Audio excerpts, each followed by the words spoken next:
That is So, that is the yeah. greatest how I got into magic story I've ever heard. Oh, you're very kind. It is absolutely true and brilliant, innovative thinking by my now deceased grandfather. I got interested in magic when I was 8. When my grandfather showed me coin in nest of boxes. And he did this. I'd go and visit him every weekend, and I'd sign this Victorian penny, which is quite a large coin. And he'd put a sticker on it. I'd sign it. He'd make it disappear, and then it would appear in nest of boxes. It was great.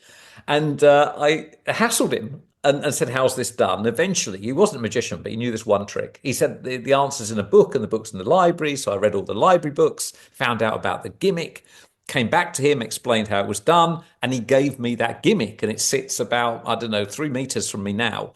Wow. It's the most important object in my entire life because without it, I wouldn't have got into magic.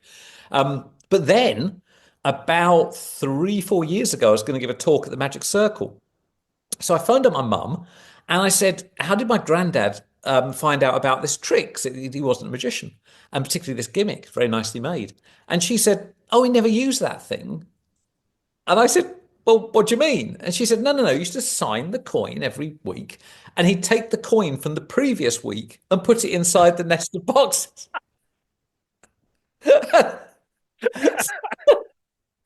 So it'd been fooling me for about 40 years. And I said, "Well, I said, wasn't he curious about the gimmick?" And she said, "Yeah, yeah, he never knew what that was for. That's why he sent you to the library to find out." So it that's that's how I got in, that's how I got into magic.